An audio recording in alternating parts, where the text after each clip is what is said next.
Hello, Somnath કિચનમાં આપનું હાર્દિક સ્વાગત છે. તો આજે આપણે બનાવવાના છે પૌવા બટેટા.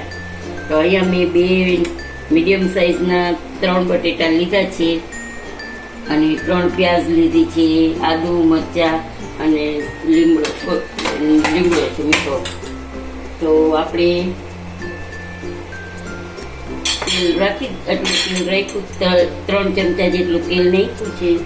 તો આપણું તેલ આવી ગયું છે.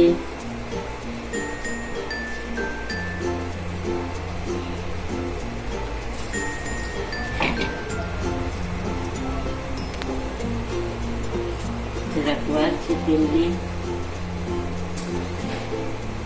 તો આપણું તેલ આવી ગયું છે, રાઈ જીરું ચટકવા માંડ્યું છે. તો આપણે 1 નાની સ્પૂન હિંગ નાખી દઈશું.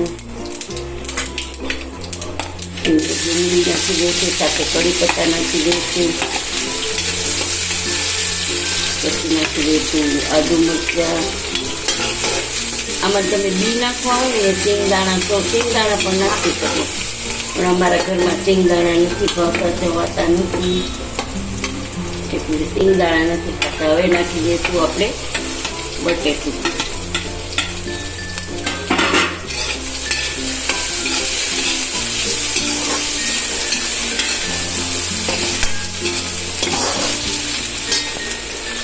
પછી નાખી દઈશું હળદર. પછી થોડુંક નાખી દઈશું નિમક. થોડુંક નિમક મેં પૌવામાં, આટલા પૌવા ધોયા છે તો એ પૌવામાં મેં નિમક નાખી દીધું છે, ને તો પૌવા પછી આપણને નાખશું ને તો મોળા લાગશે. અને થોડુંક નિમક આમાં નાખ્યું, થોડુંક પૌવામાં. હવે આને આપણે તેજ વરાળે બાફવાનું છે, ઢાંકી દઈશું.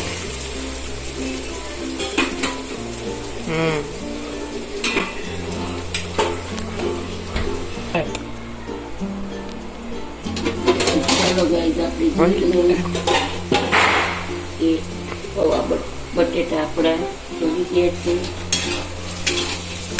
તો જોઈ શકો છો આપણે બટેટા ચડી ગયા છે. તો આપણે અહીંયા નાખી દઈશું પૌવા.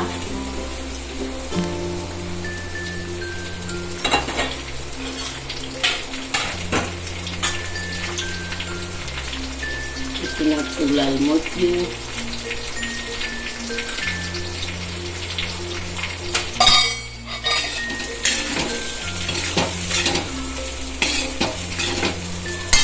થોડુંક નાખી દઈશું ધાણા જીરું, થોડુંક નાખી દઈશું ગરમ મસાલો. પછી આપણે નાખશું 2 ચમચી ઉપર થોડુંક ખાંડ નાખી દઈશું.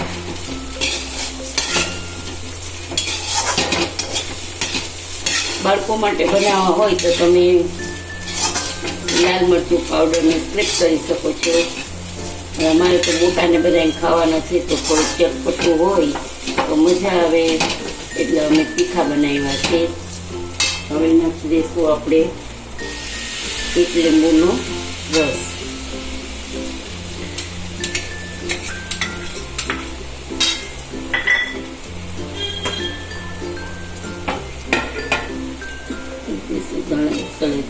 ખૂબ સારા ધનિયા પત્તા,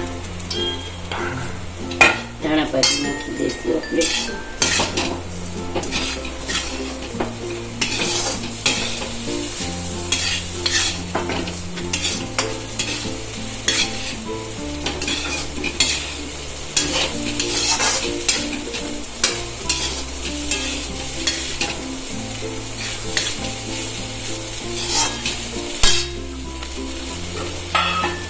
તો ચલો ગાઈઝ, આપણા પૌવા બટેટા રેડી છે.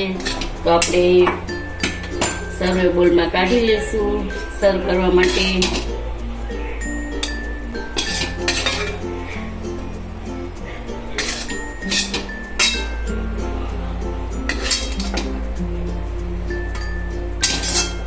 તમે વિચારશો કે આટલા જ પૌવા બટેટા? તો અમારે 2 જણા માટે જ છે પૌવા બટેટા.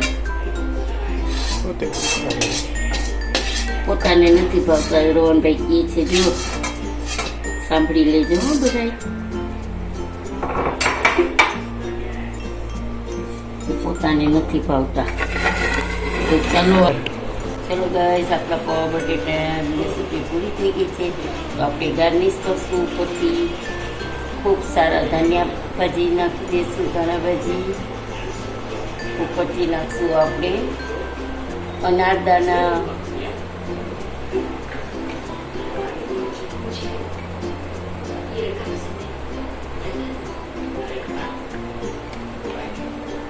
તો આપણા